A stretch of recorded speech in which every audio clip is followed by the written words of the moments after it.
یہ کیسے ہو سکتا ہے کہ آپ کسی کے ساتھ مخلص نہ ہو اور پھر آپ دعویٰ کریں وہ مخلص ہو جائے؟ یہ کیسے ہو سکتا ہے؟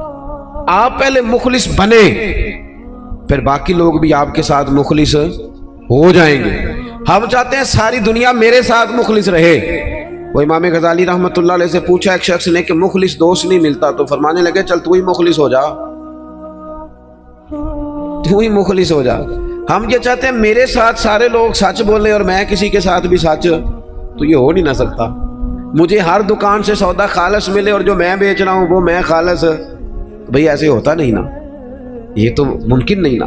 تو اپنی زندگی میں اخلاص، امام ابو نعیم کہتے ہیں کہ ایک 100 گھر تھا پورا مدینہ شریف میں، تھوڑی سی آبادی ہوتی تھی، 100 گھر تھا جس میں 2 وقت کھانا بھی ملتا تھا، کپڑے بھی بچوں کے، دیگر اخراجات بھی، 100 گھر کو، اور سالوں ملتا رہا پر پتہ نہیں تھا کون دے جاتا۔ سالوں وہ کھانا پانی بچوں کے خرچے آتے رہے پر پتہ نہیں تھا دے کے کون جاتا ہے۔ پھر اچانک ایک دن ایسا آیا کہ وہ کھانا بھی آنا بند ہوا، وہ ساری چیزیں بند ہوئی، لوگ پریشان ہوئے، ڈسٹرب ہوئے، تکلیف بڑھی، ایک دوسرے سے پوچھنے لگے تیرے گھر بھی نہیں آ رہا؟ اس نے کہا نہیں آ رہا۔ تیرے گھر 100 تو گھر تھا۔ پھر کہا پتہ کرو کب سے نہیں آ رہا، تو پتہ چلا 18 محرم سے میرے گھر نہیں آیا لنگر۔ 18 گھر سے، وہ کہنے لگا 18 محرم سے میرے گھر بھی نہیں آیا۔ وہ جب غریبوں نے تاریخیں ملائیں 100 گھروں نے، تو 18 محرم سے ہی لنگر بند ہوا۔ پتہ کرو 18 محرم کو کیا ہوا، تو پتہ چلا 18 محرم کو امام زین العابدین کا انتقال ہوا۔ 18 محرم کو امام صاحب کا وصال ہوا۔ وہ 100 گھروں میں کھانا پہنچاتے تھے، خرچہ اٹھاتے تھے، چہرے پہ کپڑا پہن کے رکھتے تھے، کوئی پوچھتا آپ کون ہے تو ناراض ہو جاتے تھے۔ انہوں نے خدمت کی اخلاص سے، لیکن پھر حالت یہ ہو گئی کہ لوگ ان کو جانتے تھے، یاد کرتے تھے، ان کے لیے روتے تھے۔ اپنی زندگی اخلاص والی کریں۔ ہم نیک نظر آنا چاہتے ہیں، نیک بننا نہیں چاہتے۔ ہم چاہتے ہیں ہماری شہرت ہو جائے، ہم نیک لوگ، لیکن نیکی کرنی نہ پڑے، خیر والا کام ہے اسے کر گزریں اور اللہ کی رضا کے لیے کر گزریں۔ یہ مساجد کے باہر، مدارس کے باہر اکثر علماء کے نام لکھے ہوتے ہیں، بانی اور محتمم، چلو وہی ہوں گے، ہوتا بھی ہے ایسا، لیکن اس بندے کا بھی بڑا کردار ہوتا ہے جو اس میں ڈھیر سارا حصہ ملا جاتا ہے اور ساتھ یہ بھی کہہ جاتا ہے میرا نام نہ لیا دے۔ وہ بھی بڑا مخلص ہوتا ہے، وہ بھی بڑا بانی ہوتا ہے جو کہہ جاتا ہے میرا ذکر کرنا سارا میرے ذمے لگا دیں، آپ لنگر کا خرچہ ساری محفل کا دے دوں گا، میرا نام نہ لینا۔ اس سے دل ٹھنڈا رہتا ہے، اس سے طبیعت ٹھنڈی رہتی ہے۔ لیکن اگر فون پہلے ہی چل پڑے میں آ رہا ہوں، میں کیا کر رہا ہوں، اور جناب دیکھنا میں انقلاب برپا کر دوں گا، تو بھئی آپ گرج رہے ہیں، برسنے کی امید ذرا تھوڑی ہے۔ میں تو دیکھتا ہوں لوگ اپنے والدین کو حج پہ بھیج کے لوگوں کو بتاتے ہیں میں نے بھیجا ابا جی کو حج پہ، تو ابا جی آپ کہتے بھائی جان آپ نے بھیجنا تھا۔ اب یہ بتانے کی کوئی ضرورت ہے؟ فلاں کے ساتھ میں نے نیکی کی، بھئی اگر آپ اتنے پریشان تھے تو پھر نہ کرتے۔ یہ چیزیں آزمائش میں ڈال دیتی ہیں، اپنے تکلیف میں آ جاتے ہیں، یار یہ نام لے رہا ہے۔ وہ ہمارے ایک جگہ ختم شریف تھا، تو میں ایک جگہ حاضر ہوا اصالہ ثواب کی تقریب میں، تو وہ کہنے لگے یہ آپ نے جب دعا مانگنی ہے نا ختم شریف پہ، تو یہ بھی بتانا ہے کہ 50,000 روپے ہم نے مسجد میں دیا ہے، اور یہ اتنا کچھ جو ہے وہ ہم نے اور بھی خدمات کی ہیں، یہ والد صاحب کے لیے نا ذرا بول دیجئے گا۔ تو میں نے انہیں کہا ٹھیک ہے، دعا مانگ دی، میں نے کہا جو پڑھا پڑھایا ہے۔ وہ بعد میں مجھ سے کہنے لگے آپ نے بتایا نہیں۔ میں کہا کنوں دسنا ساری؟ کہنے لگے وہ ذرا، میں نے کہا خدا کے بندے ابا جی کیا دے گئے آپ کو زندگی پوری میں؟ کہنے لگے بڑا کچھ۔ تو میں نے کہا انہوں نے بھی مسجد اعلان کرایا تھا کہ میں بچوں کو زمین دے کے جا رہا ہوں، گھر دے کے جا رہا ہوں، دکان اعلان کرایا تھا؟ کہنے لگے نہیں۔ تو میں نے کہا تو 50,000 دے کے اعلان کراتا پھرتا، کیا مطلب چکر میں پڑ گئے؟ اس سے تو کوفت پیدا ہوتی۔ امام غزالی ایک بڑی خوبصورت مثال لکھتے ہیں، وہ فرماتے ہیں کہ ایک ریاکاری کی مثال یوں سمجھو، ریاکاری پر سزا ملنے کا معنی یوں سمجھو کہ ایک پہرے دار سے ایک بادشاہ بڑا راضی تھا کہ یہ تو رات بھی ساری کھڑا رہتا ہے اور میری حفاظت کے لیے تلوار اس نے تانی ہوتی ہے۔ بادشاہ بڑا اس سے خوش تھا، انعام و اکرام دینا چاہتا تھا اور دیتا بھی تھا، لیکن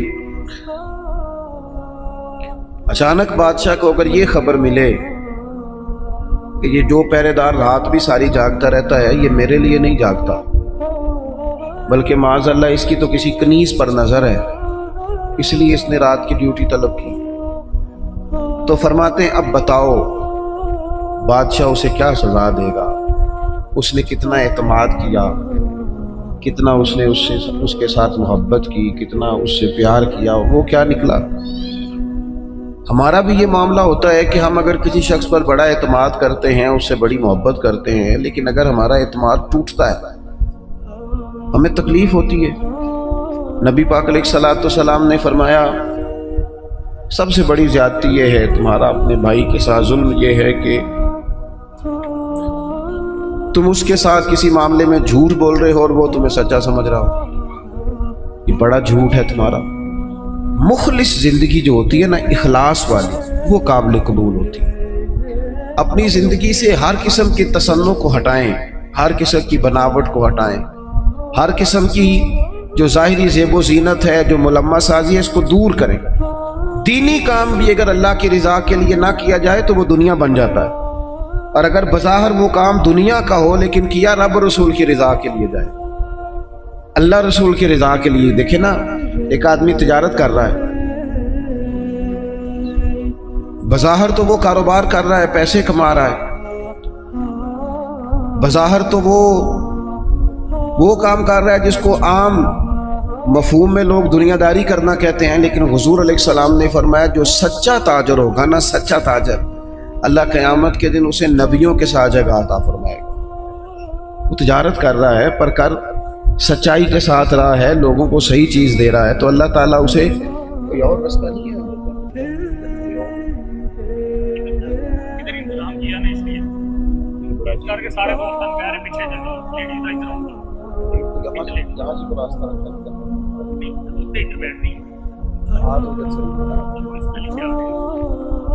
اللہ آپ کو سلامت رکھے، خواتین کے لیے کوئی الگ بندوبست ہو جائے گزرنے کا تو وہ اچھی بات ہے، اللہ آپ کو سلامت رکھے۔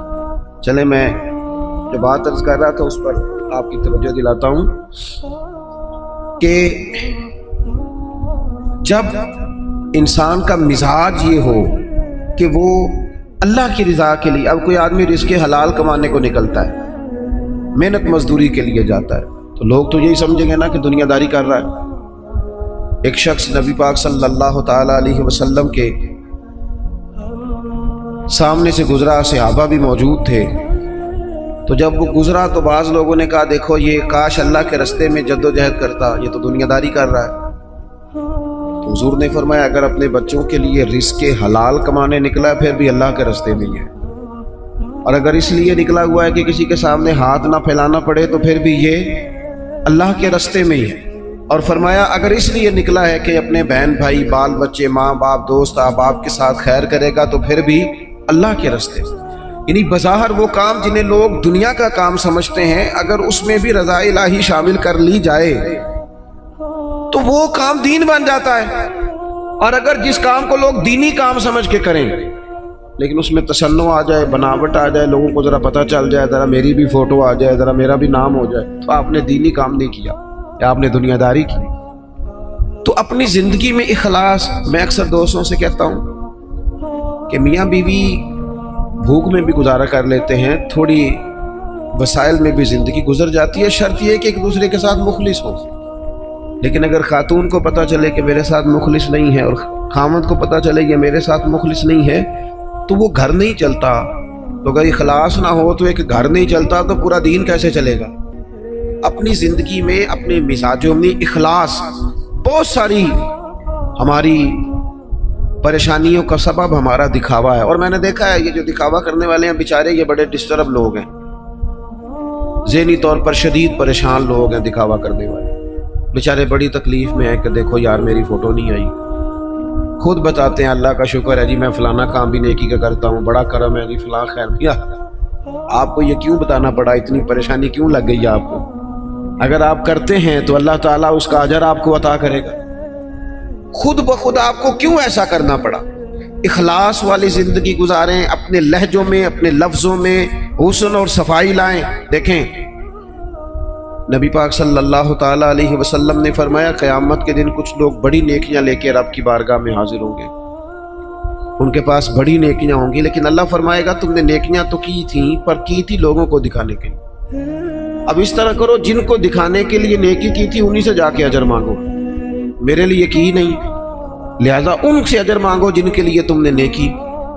بڑا سخت معاملہ ہے اور بڑا اذیت ناک مسئلہ ہے دکھاوے کا۔